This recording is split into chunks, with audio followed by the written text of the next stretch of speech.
Voy a hacer el intento, hermanos, de predicar capítulo 17, 18 y 19. Y voy a hacer el intento de hacerlo en el tiempo que me corresponde. No va a pasar, pero voy a hacer el intento. Lo he puesto así porque no puedo cortar los capítulos porque solo es un tema.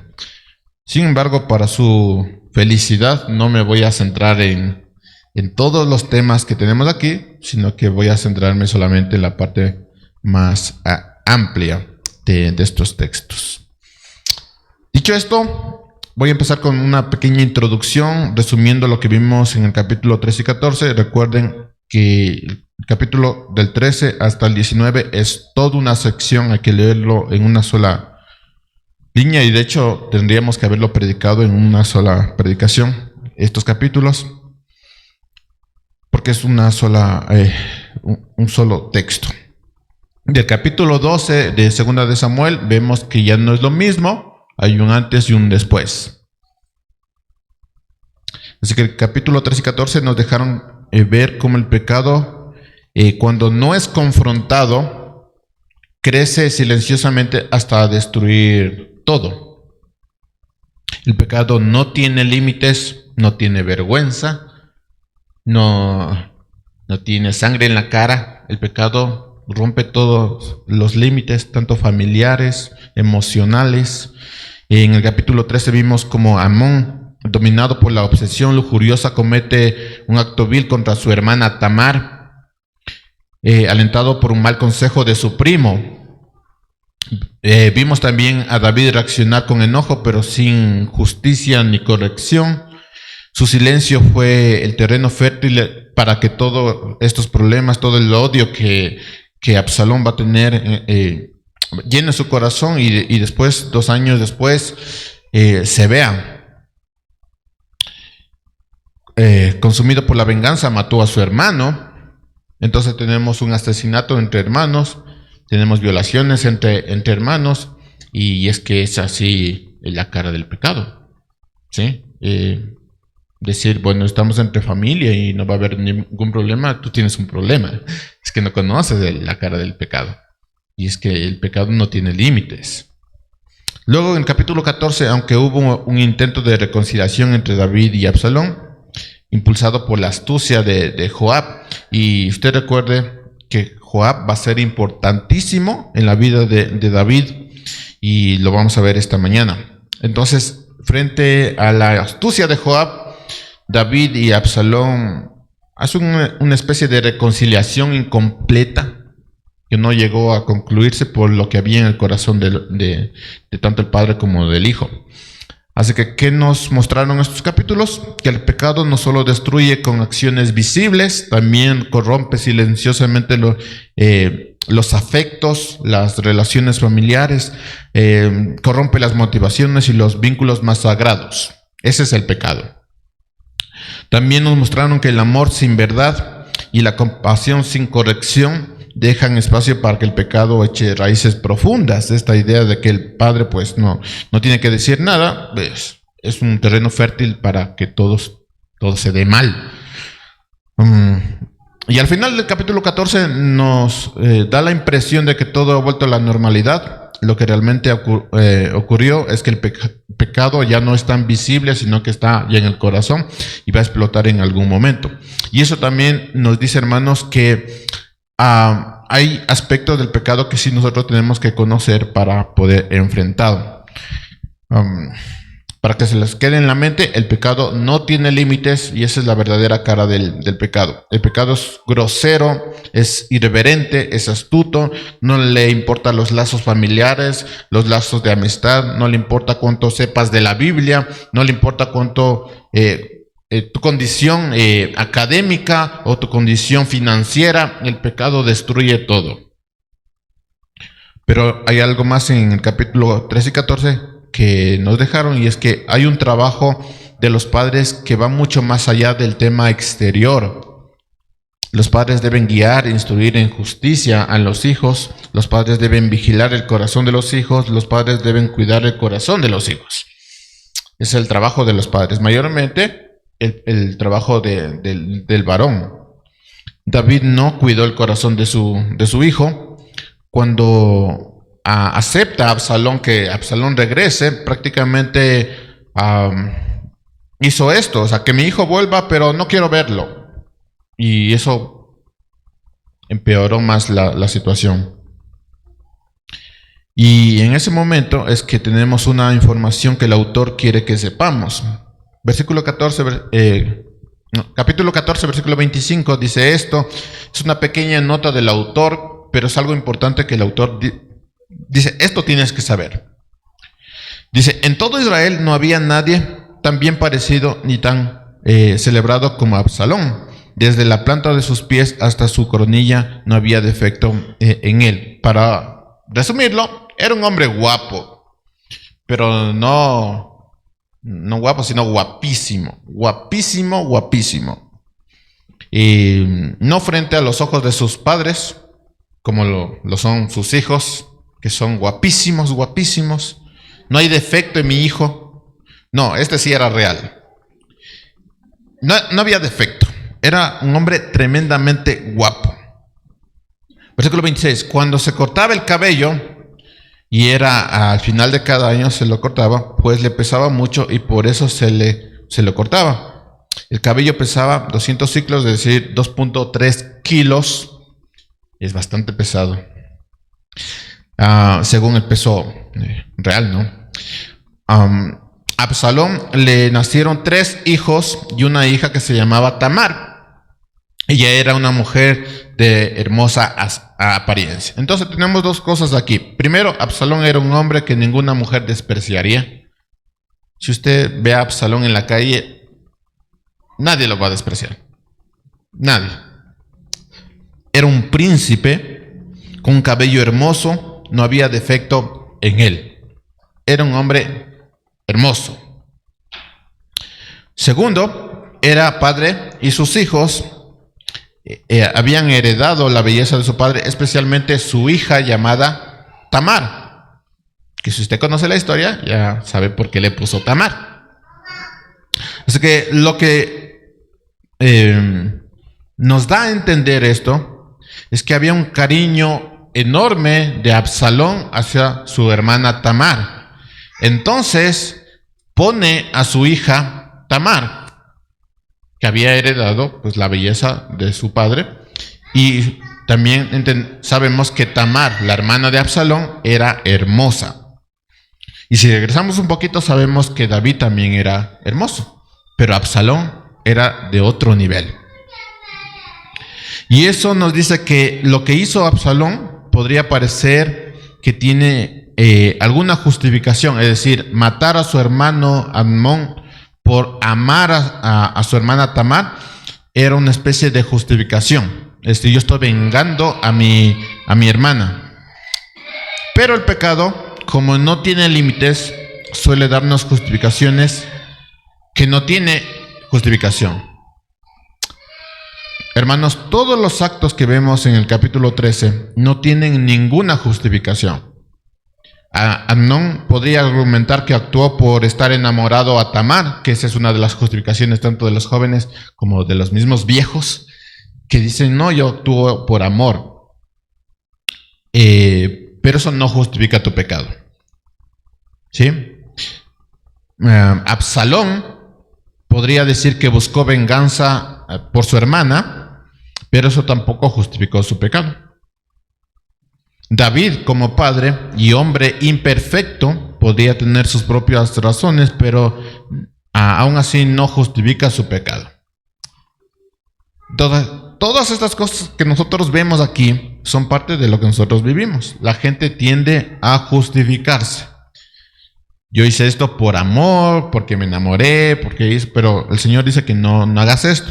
Es que yo hice esto, no hay justificación para el pecado. Es que yo vengué la honra de mi hermano, de mi hermana, porque no puedo permitir que eso pase. Es pecado. No hay justificación. Y aún así también el amor hacia los hijos, ¿no? Es que yo no les dije esto, ni aquellos, no les reprendí por amor para que no se sientan mal. Es una justificación que no justifica el pecado. Entonces el pecado no tiene límites. Tanto así es que incluso mientras escuchamos este mensaje, algunos podrían buscar justificaciones para lo que están viviendo en este momento. O sea, lo estoy predicando y alguien todavía sigue justificándose. Y eso solamente nos dice que el pecado no tiene límites. Ahora bien, ¿por qué el autor nos presenta tanto el detalle de la apariencia de Absalón?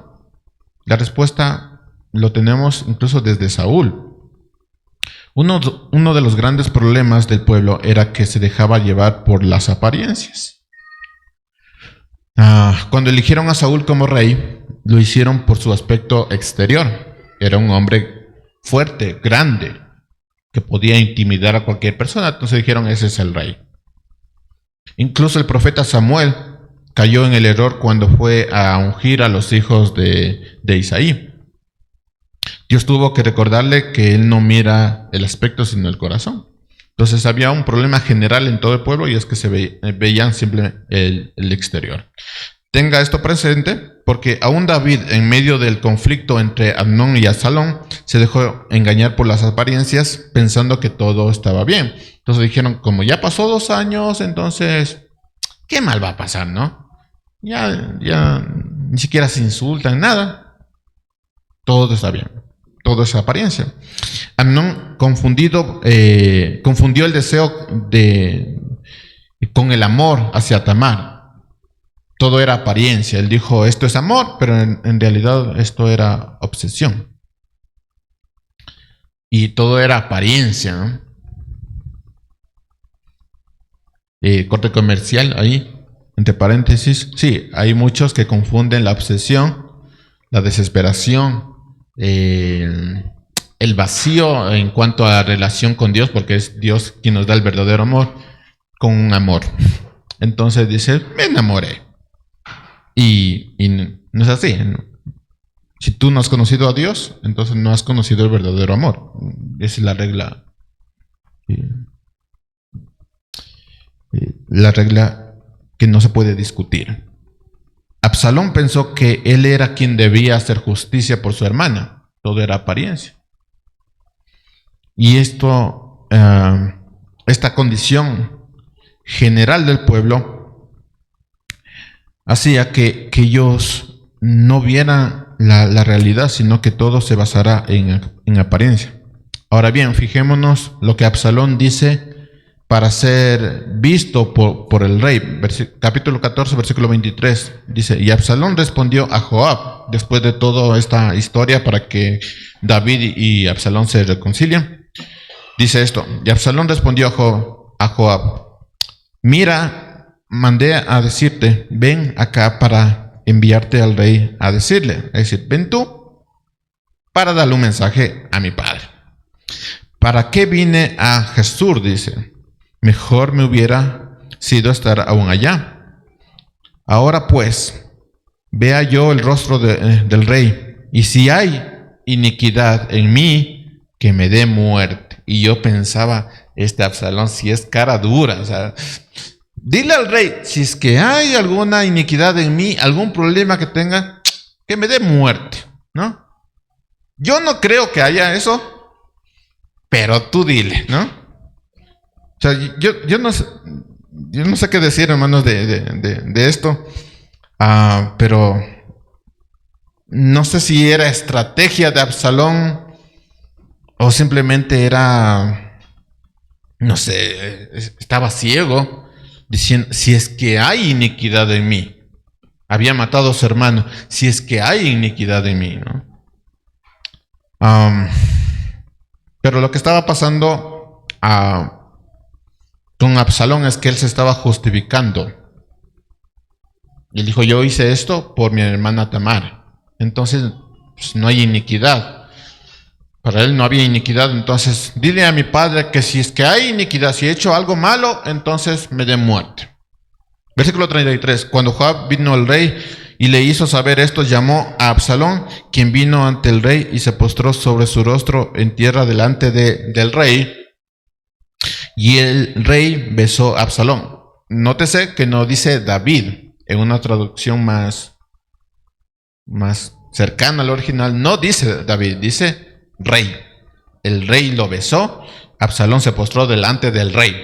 O sea, es todo un tema no sé cómo decirlo, es no es una cercanía de padre e hijo, sino es tan seco, tan...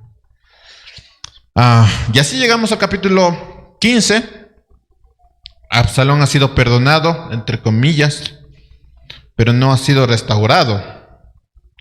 Recuerden que es el trabajo de los padres.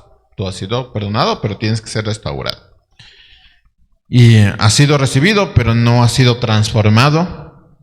Lo que viene a continuación no es una rebelión repentina, sino el resultado de años de silencio, heridas no sanadas y un corazón herido. Hoy voy a continuar esta historia y me voy a basar en los 3 capítulos siguientes. Como les dije, voy a intentar hacerlo de manera pronta, sin apresurar lo que el Señor nos quiere decir. Y el primer punto que vamos a ver es el golpe de estado, pero es un golpe de estado familiar. Capítulo 15, versículo 1. Aconteció después de esto que Absalón consiguió un carro y caballos y 50 hombres que corrieran delante de él. En una campaña política, él pagó a 50 hombres para que hablaran bien de él. Eso dice. Versículo 2. Absalón se levantaba temprano y se situaba junto al camino de la puerta, y sucedía que todo aquel que tenía un pleito y venía al rey para el juicio, Absalón lo llevaba y decía: ¿de qué ciudad eres tú? Y este respondía: tu siervo es de una de las tribus de Israel. Entonces Absalón le decía: mira, tu causa es buena y justa, pero nadie te va a escuchar de parte del rey. Decía también Absalón: ¿quién me nombrará juez en la tierra? Entonces todo hombre que tuviera pleito o causa alguna podría venir a mí y yo le haré justicia. ¿Por qué? Porque el rey no hace justicia, no está haciendo su trabajo el rey. El rey es vago, está ahí con sus cosas y sus coronas, pero yo voy a trabajar, ¿no? Y sucedía que cuando, versículo 5, y sucedía que cuando alguien se acercaba y se postraba ante él, él extendía su mano, lo levantaba y lo besaba. De esta manera Absalón trataba a todo israelita que venía al rey para juicio. Así Absalón robó el corazón de los hombres de Israel. Este Absalón era un hombre astuto.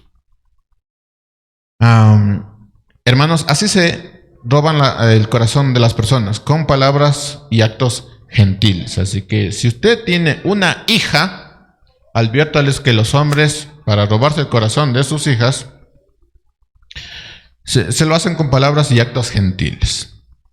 Todo es bueno, todo es maravilloso, todo es un tema de príncipe. Yo soy el príncipe que te va a sacar del Arrold 2.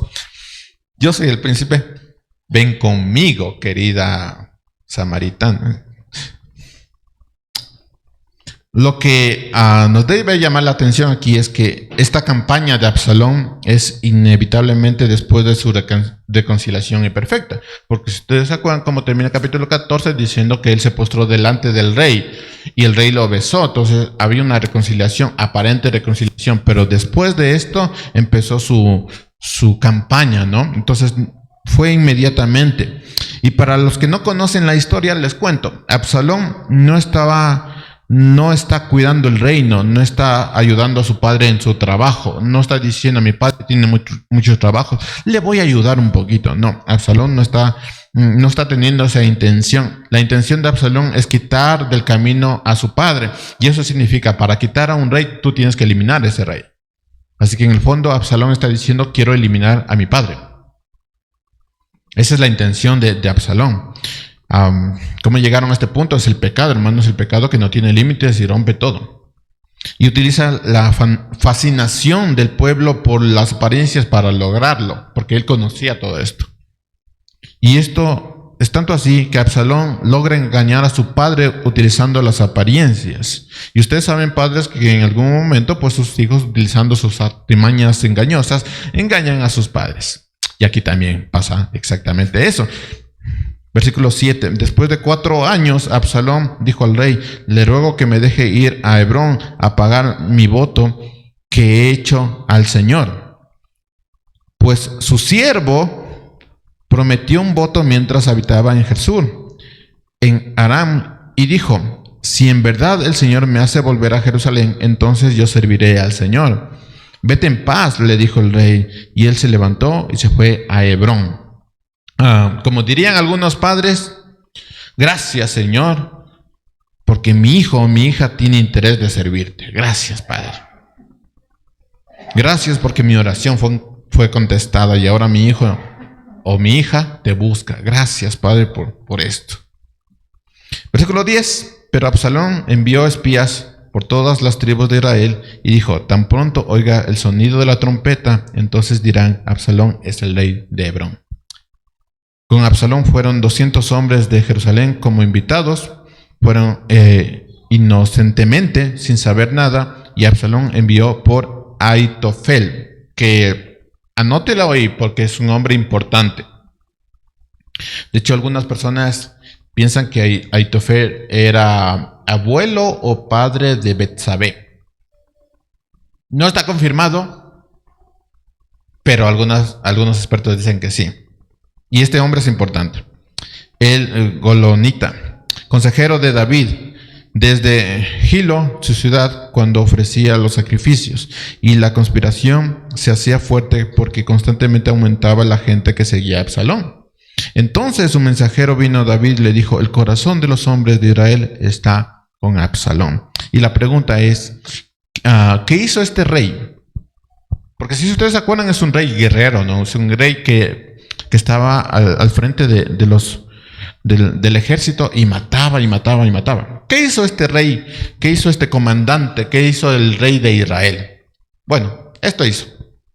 Versículo 14. Aumento más. ¿Qué hizo este padre fuerte y valiente, no? Versículo 14. Y David dijo a todos sus siervos que estaban con él en Jerusalén: levántese y huyamos, porque si no, ninguno de nosotros escapará de Absalón.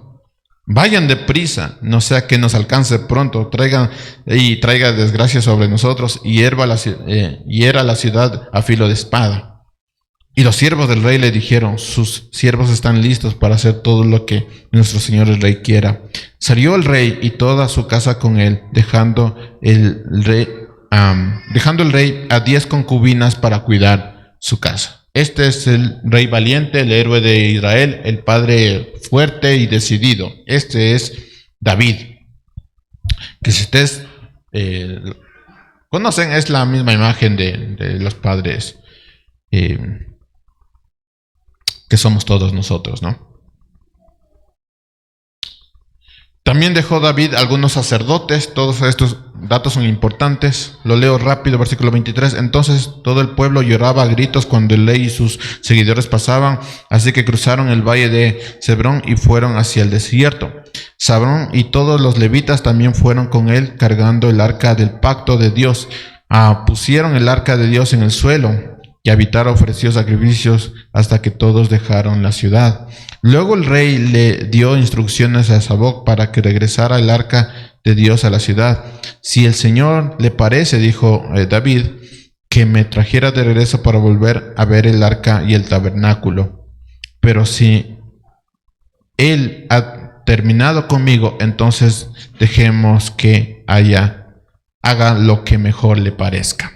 El rey también le dijo al sacerdote Sadoc: mira, este es mi plan. Tú y Abiatar deben regresar a la ciudad sin llamar la atención junto con tu hijo Ahimaaz y con Jonathan, el hijo de Abiatar. Yo me detendré en los vados del río Jordán y allí esperaré tu informe. De este modo Sadoc y Abiatar devolvieron el arca de Dios a la ciudad y ahí se quedaron. Todo está mal, hermanos, pero una noticia lo va a complicar aún peor. Versículo 31. Alguien le dio aviso a David. Aitofel, ¿se acuerdan que les dije? Subrayen ese nombre, Aitofel está entre los conspiradores con Absalón. Y David dijo: oh Señor, te ruego, haz necio el consejo de Aitofel. Y la pregunta es: ¿quién es Aitofel? Bueno, Aitofel fue uno de los consejeros más sabios de David. Ahora, sin embargo, está al lado de Absalón, conspirando contra el rey. Más adelante se nos dirá, en el capítulo 16, versículo 23, se nos dirá que el consejo de Aitofel era como si Dios mismo hablara. Era tan inteligente, tan bueno el consejo de Aitofel, que todo el mundo decía que Dios hablaba por medio de Aitofel. Así que su inteligencia, su elocuencia eran tan grandes que que David no toma esto a la ligera y lo lleva a la oración urgente a Dios diciendo: Señor, por favor, haz que su consejo sea necio. Porque sabía lo inteligente que era Aitofel. Y en este momento difícil vemos dos cosas de David. Primero, una devoción y dependencia. Por fin David vuelve otra vez a decir: Señor, por favor, haz esto. Y después también vemos la confianza humilde diciendo: bueno, si Dios ya ha terminado conmigo, que se haga lo que Él quiera. Pero si no, pues Él me hará regresar a Jerusalén. Entonces vemos una confianza humilde en David. Desde el versículo 25 hasta el 31 se percibe una chispa de esperanza. David, en medio del caos, vuelve a mirar a Dios, vuelve a orar a Dios. Como él sabe que no tiene bajo control nada, él depende de Dios. Y esa es una chispa de esperanza. Cuando las cosas van muy mal, David volvió a buscar a Dios. Y en términos generales, los cristianos tendemos a hacer esto. Cuando las cosas van muy mal, regresamos a Dios, pero es algo bueno también que el Señor escuche en medio de nuestra humanidad, ¿no? Versículo 32. Sucedió que mientras David se acercaba a la cumbre donde se adoraba a Dios, Usaí, el arquita, salió a su encuentro con su manto desgarrado y polvo sobre la cabeza. Y David le dijo: si pasas conmigo, entonces me serás una carga. Pero si regresas a la ciudad y dices a Absalón: seré su siervo, oh rey, como en el pasado he sido siervo de su padre, así ahora seré su siervo, entonces será nulo el consejo de Aitofel en favor mío. Entonces aparece este hombre y David le dice: ve con Absalón y miéntele diciendo: quiero ser tu siervo, y así podrás contrarrestar los consejos de Aitofel a favor mío. Es un plan que ya va teniendo sentido. Al principio salió corriendo sin ningún plan, pero aquí ya le vemos al David, este comandante de guerra, ¿no? Esta es ahora la estrategia de David. David tiene espías, tiene sacerdotes, tiene a Usai para pelear contra los consejos de Aitofel. Así que David está peleando la batalla desde la parte más lógica. Versículo 35. ¿Y no están ahí contigo Sadoc y Abiatar, los sacerdotes? Por tanto, todo lo que oigas en la casa del rey lo comunicarás a los sacerdotes, a Sadoc y a Abiatar. También sus dos hijos están ahí con ellos, Abimahar y lo de Sadoc, hijo de Sadoc, y Jonathan, hijo de Abiatar. Y por medio de ellos me comunicarás todo lo que oigas. Usai, amigo de David, que la palabra ahí no hace referencia a una amistad como la que tenía Jonathan, sino una amistad solamente te sigo, mi querido rey David. Un dato ahí.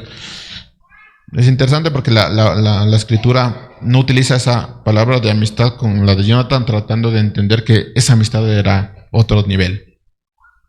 Usai, amigo de David, entró en la ciudad cuando Absalón entraba en la ciudad. Ahora, mis hermanos, no olvidemos que todo esto es consecuencia del pecado de David.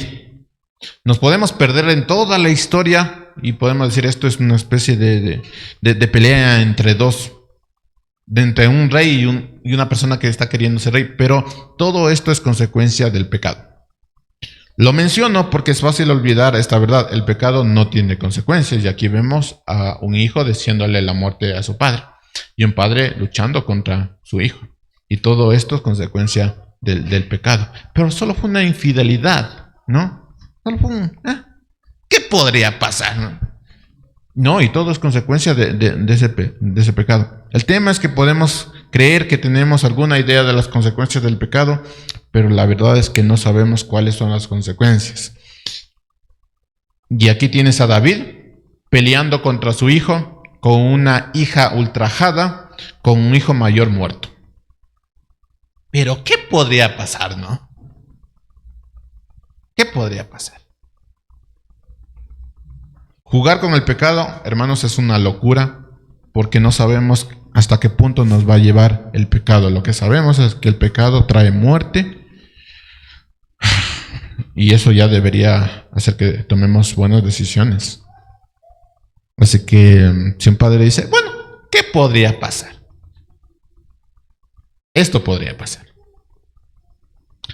El hombre tiende a concluir que no hay consecuencias, que son los inconversos, ¿no? Y ellos dicen, no, ¿qué consecuencia puede haber sobre mi decisión en contra de Dios? ¿Qué consecuencia? Si quiero ser feliz, y como mi felicidad está por encima de la palabra de Dios, y yo me siento íntegro, y esa es mi felicidad, no va a haber consecuencias.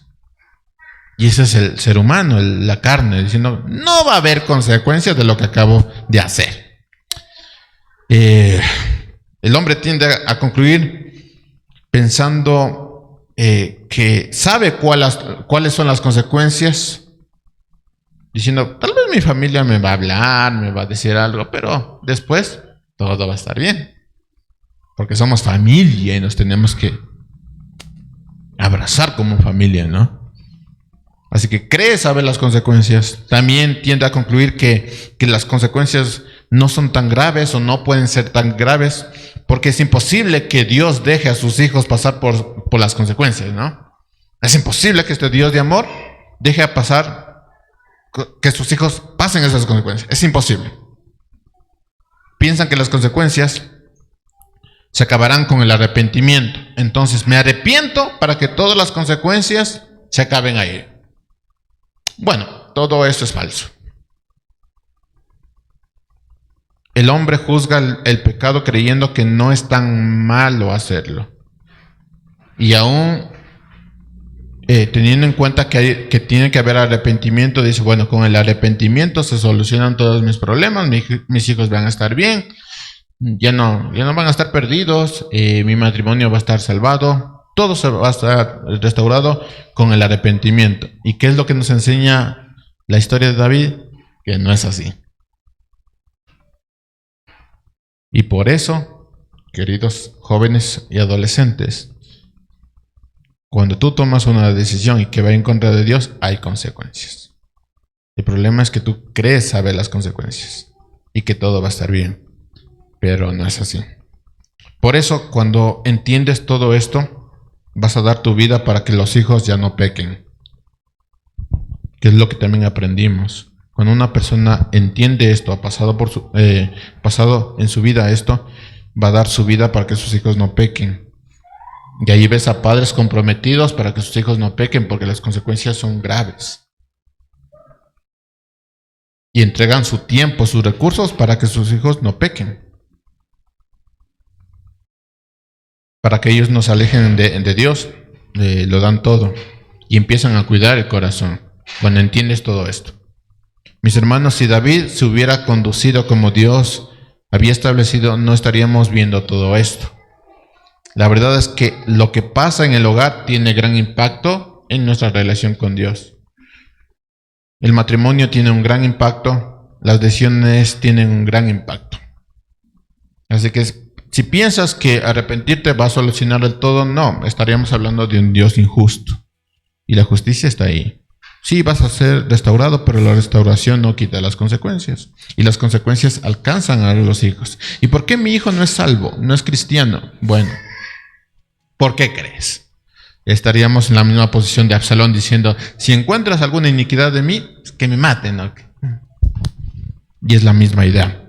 Segundo punto, hay que patear al caído. Esa es la frase. Hay que patear al caído. Ya está caído, pateémosle, ¿no? Un gran problema está estremeciendo en la casa de David y esto es visto como una oportunidad para algunos. Y tres cosas van a pasar y les voy a decir otra vez brevemente. Primero, hay un engaño de Siba. Versículo 1, capítulo 16. Cuando David pasó un poco más allá de la cumbre, vio que Siba, el criado de Mefiboset, ¿ustedes se acuerdan de Mefiboset? Vuelve a pasar.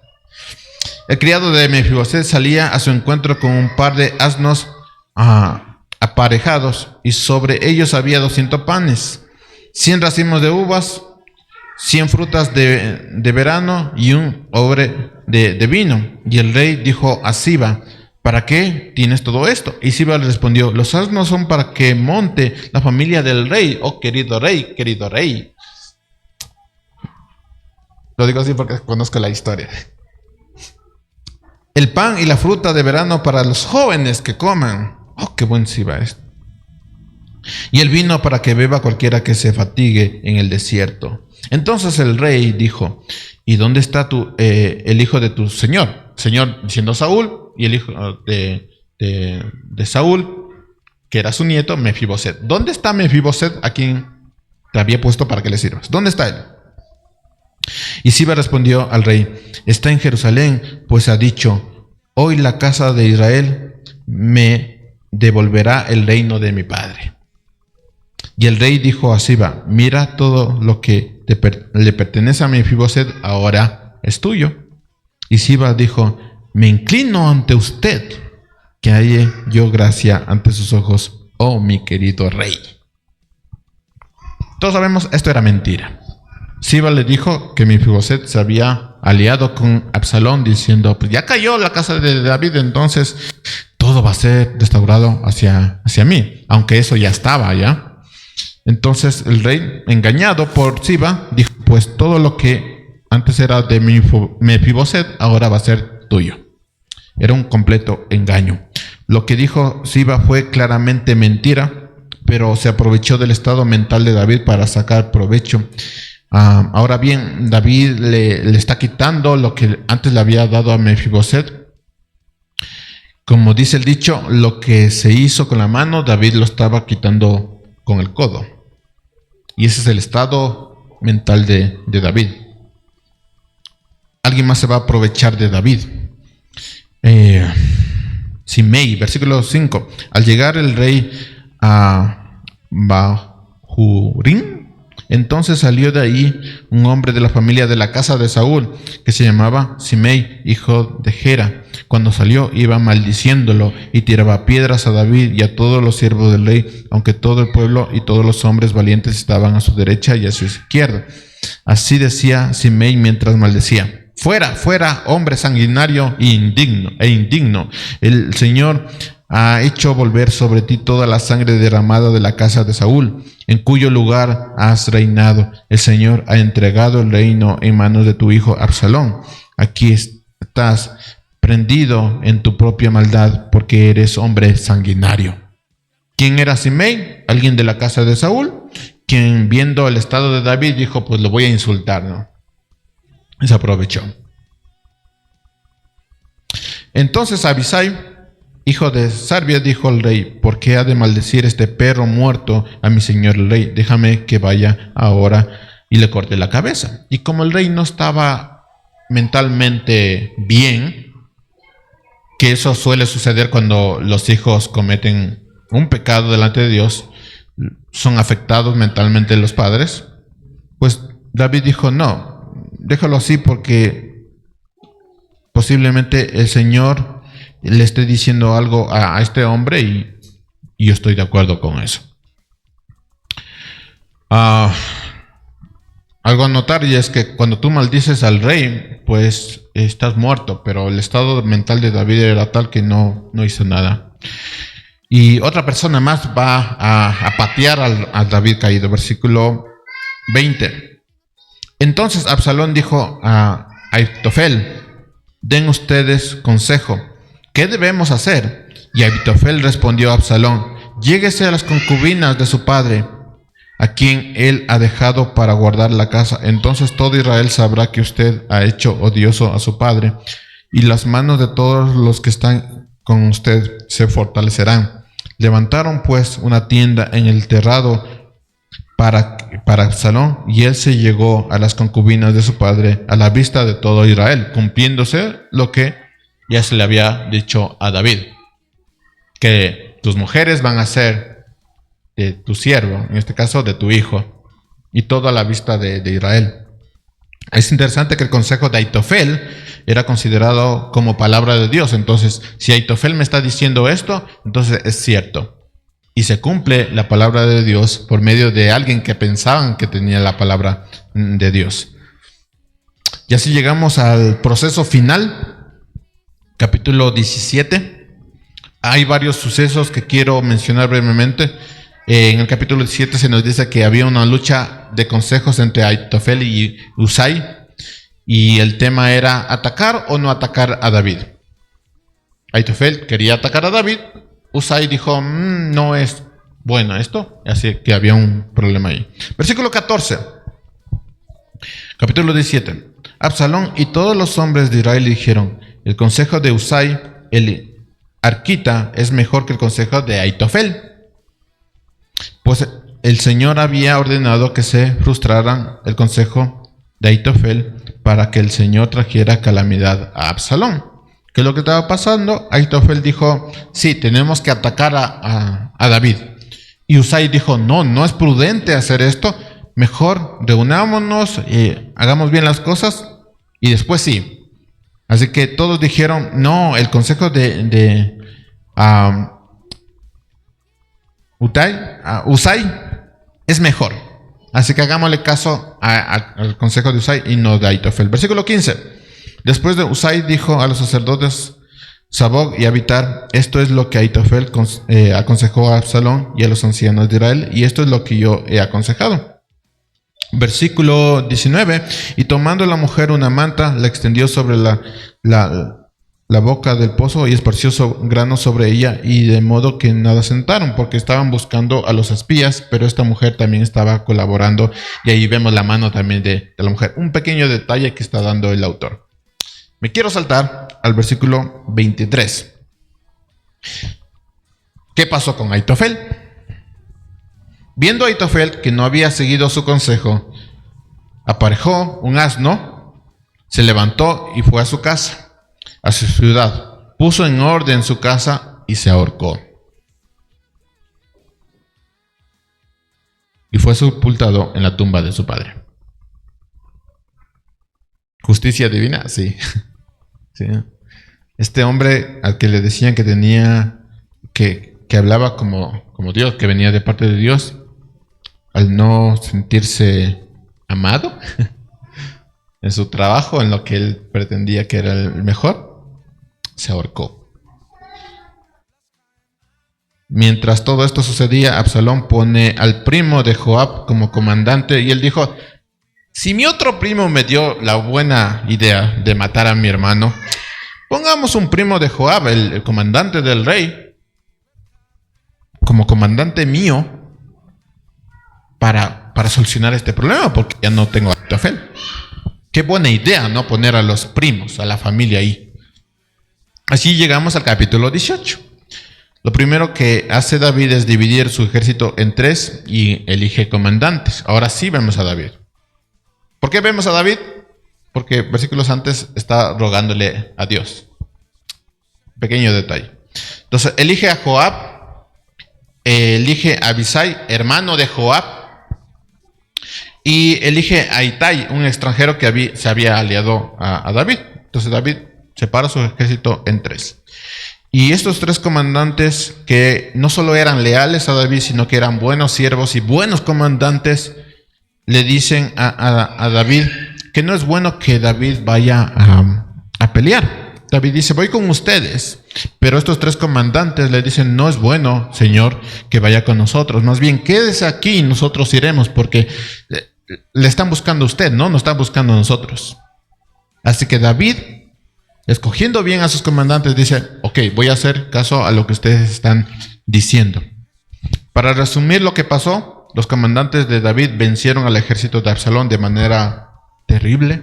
Los destrozaron, a pesar de que Absalón tenía un ejército mayor. Y Absalón tendría un final anunciado cuando se habló de su belleza. Versículo 9. Y aquí es la parte que nos encanta a todos. Absalón se encontró con los siervos de David. Absalón iba montado en su mulo y pasó el mulo debajo del espeso ramaje de una gran encima y se le atrabó la cabeza a Absalón en la encima y quedó colgado entre el cielo y la tierra mientras el mulo que estaba debajo de él siguió de largo. Después de esto, Joab da muerte a Absalón juntamente con 10 de sus escuderos. Y hay un pequeño detalle aquí porque David le dijo a Joab, no, ten cuidado con el joven Absalón, trátalo bien. Pero Joab no le hace caso a David y lo masacra. ¿Hizo mal Joab? Lo vamos a ver después, que tenía toda la razón. David ahora solo espera las noticias porque él no estaba en la batalla. Y lo voy a leer completo porque es una historia importante. Versículo 28. Y Ahimaas dio voces y dijo al rey, todo está bien. Se postró su rostro en tierra delante del rey y dijo, bendito es el Señor, su Dios, que ha entregado a los hombres que levantaron sus manos contra mi señor, al rey. ¿Le va bien al joven Absalón?, preguntó el rey. Y Ahimaas respondió, cuando Joab envió al siervo del rey y a su siervo, vio un gran tumulto que no supe qué era. Esto es una mentira, porque cuando mataron a Absalón había un tumulto y Ahimaas sí vio lo que pasó. Este tumulto con 10 jóvenes había masacrado a Absalón. Entonces aquí no le dice la verdad. Versículo 31. Y cuando llegó el Cusita, dijo, reciba mi señor el rey buenas noticias, porque el Señor lo ha librado hoy de la mano de todos aquellos que se levantaron contra usted. ¿Y Absalón? ¿Qué pasó con Absalón? Versículo 32. Dijo el rey al Cusita, ¿le va bien al joven Absalón? Y el Cusita respondió, sean como ese joven los enemigos de mi señor el rey y todos los que se levantaron contra usted para mal. El rey se conmovió profundamente y subió al aposento que había encima de la puerta y lloró. Y decía así mientras caminaba, hijo mío Absalón, hijo mío Absalón, que me diera haber muerto yo en lugar tuyo. Absalón, hijo mío, hijo mío. Hermanos, la batalla se había ganado, pero en un aposento un padre estaba llorando por su necio hijo. Y un padre puede decir, ¿qué de malo hay no reprender a mis hijos? No instruirles en justicia, ni en verdad, ni abrir la palabra de Dios, ni revisar qué hay en su corazón. ¿Podría pasar algo malo? Y aquí ves una batalla ganada y en un aposento a un padre llorando por su hijo. Pero ¿qué podría haber de malo en esto, no? Ya mi esposa lo está haciendo, ¿no? Capítulo 19, versículo 1. Entonces dieron aviso a Joab, el rey está llorando y lamentando por Absalón, y la victoria aquel día se convirtió en un duelo para todo el pueblo, porque el pueblo oyó decir aquel día, el rey está estremecido por su hijo. Aquel día el pueblo entró calladamente a la ciudad, como pueblo que humillado entra a escondidas cuando huye de la batalla. Y el rey con su rostro cubierto clamaba en alta voz, oh hijo mío, oh Absalón, hijo mío, hijo mío.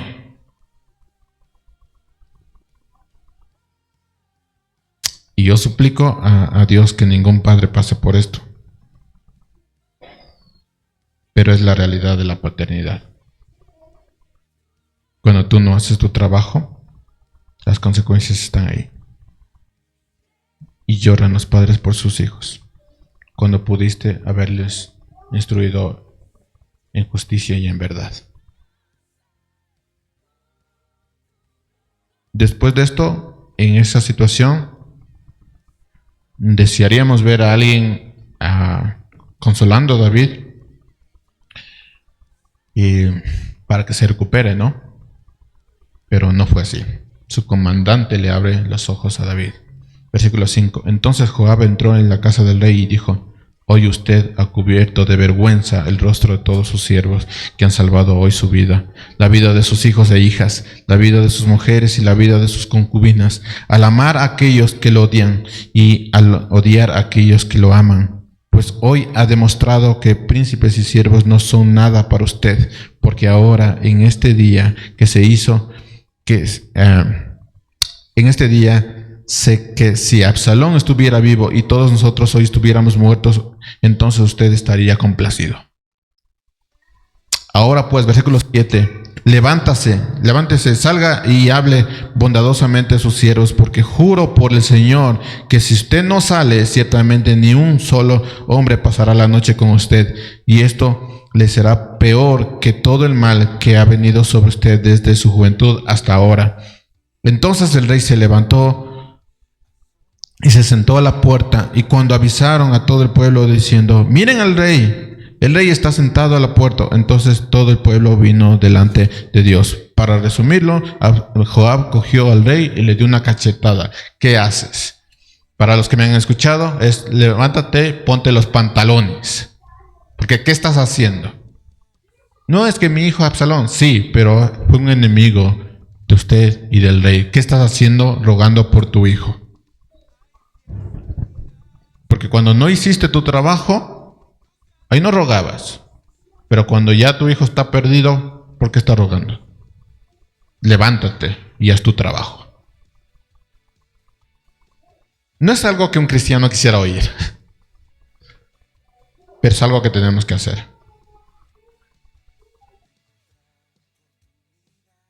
Mis hermanos, el buen consejo muchas veces es duro y muchas veces parece insensible, ¿no? Pero es precisamente ese consejo al que tenemos que buscar. ¿No te gusta? Búscalo. Dios nos libre de buscar aquel consejo que nos lleva a la perdición. No, ya va pasando, ya levántate. No, aquí le di una cachetada. Si tú tienes un trabajo, levántate. Así que busca y ten a tu lado a alguien que insensiblemente te diga la verdad, te hable con justicia y te haga ver tus errores. Ese es el consejo que tú tienes que buscar. Aquel que te soba las heridas, que te levanta, eso no es un buen consejo. Así que ese también es un llamado a los padres, que en lugar de: ay, hijo, yo te amo, yo te quiero. No, levántate, ponte los pantalones. Tú tienes un trabajo que hacer. Ese es el buen consejo. Dejarse de emocionalismos, levántate y haz tu trabajo. Y es el mismo consejo que les doy a los padres. No van a recibir de mí un abrazo. Levántate y haz tu trabajo. Porque después vas a estar llorando por tus hijos. Insensible, no. Eso se llama justicia. Así que padres, busquen a alguien que les dé un buen consejo, porque cuando tengas asuntos familiares, estás sumergido en ellos, dejando de ver lo que realmente importante. Necesitas que alguien te dé un golpe y te haga reaccionar. Busca a esa persona. Para ir concluyendo, mis hermanos, después de la muerte de Absalón, David sale de su duelo y vuelve a ejercer su liderazgo. Se sienta a la puerta y todo el pueblo vuelve a él. Israel comienza a debatir su regreso como rey. David toma la iniciativa para restaurar las relaciones, envía mensajes a los ancianos de Judá, nombra a Amasa, antiguo comandante de Absalón, como jefe del ejército en lugar de Joab, ganándose el favor de Judá. David cruza el Jordán de regreso a Jerusalén y varios personajes claves aparecen. Simei, si usted se acuerda, Simei, el que maldijo a David, en su oída, viene ahora arrepentido diciendo: ay, perdóname, señor rey. Y David lo perdona. Mefiboset va con el rey. No puedo centrarme en esto, pero versículos 24 y 30 son buenos versículos. No diré mucho, pero sí me salieron unas cuantas lágrimas. Mefiboset aclara que no traicionó a David, sino que fue engañado por su siervo Siba. David busca la paz entre ellos y dice, bueno, voy a dividir sus posesiones, una parte para ti, Mefiboset, y otra parte para Siba, porque yo ya había dado mi orden. Sí, fue un engaño, pero ya fue mi palabra como rey. Sin embargo, Mefiboset le dice, ¿sabes qué? Que se quede todo Siba, porque mi señor ha regresado y para mí eso es suficiente.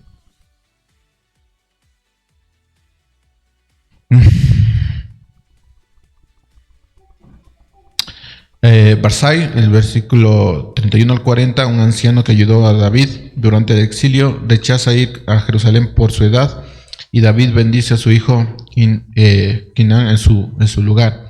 Y todas esas pequeñas cositas que estaban pasando en medio de todo esto, queda arreglado. El capítulo termina con un conflicto entre Judá e Israel. Aunque Judá escoltó al rey de regreso, las tribus del norte se quejan por no haber sido incluidas, mostrando que la unidad del reino se había fracturado. ¿Y saben qué? Eso fue el principio de la destrucción del pueblo. Capítulo 12, cuando David dijo, ¿qué va a pasar si me uno a esta mujer? Esto va a pasar. Conclusión, hermanos, cuando el pecado toma el trono, no hay nada bueno que va a pasar. Lo que vemos en estos capítulos son desgarradores. Vemos a un padre traicionado por su hijo, un rey humillado públicamente, un consejero que se ahorca por el orgullo, un ejército que gana, pero en el corazón se perdió, porque todo el pueblo estaba de luto. Y todo esto, ¿por qué? Porque el pecado no se quedó en silencio, sino que se expresó. Lo que nosotros pensamos que está oculto en nuestro corazón, lo que nosotros sentimos en algún momento se expresará y explotó. Así que cuando el pecado no se trata, el pecado crece, se disfraza y termina destruyendo lo más cercano. ¿Qué? La familia, la dignidad, la paz. Esa es la verdadera cara del pecado.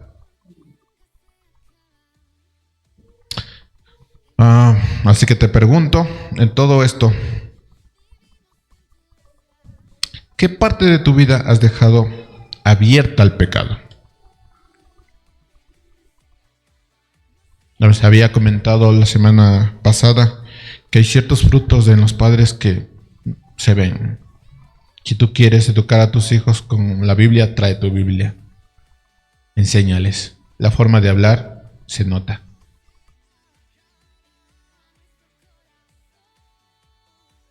¿Dónde estás permitiendo que crezca la raíz de la amargura, el orgullo, la lujuria, la mentira, la rebeldía? ¿Dónde? Todo eso es tierra fértil para que algún día explote. ¿Decisiones sencillas? Sí. Pero no sabemos cómo funciona. El pecado siempre te va a llevar a la destrucción. El pecado que no se confronta, quiere el trono y en algún momento va a tener el trono. Y no es nada bueno. Pero aquí viene la esperanza para todos nosotros, hermanos, porque así como pasó con David, aunque tuvo sus consecuencias, Cristo pagó por su vida. Y esa es la esperanza para todos nosotros. Así que deja que Cristo reine y todo va a estar bien. No escondas más las áreas rotas de tu vida. Entrégalas, busca la gracia, busca el perdón, busca su dirección. Entiende que Dios es justo independientemente de sus decisiones. Siempre va a ser justo. Porque solo en Cristo tú puedes encontrar un destino distinto al de Absalón. Solamente en Cristo tú puedes tener un destino distinto a la familia de David. Un final donde hay restauración, una vida y un nuevo comienzo. Esa es la vida en Cristo. Así que busca a Cristo, entrega todas tus áreas, deja de ser rebelde.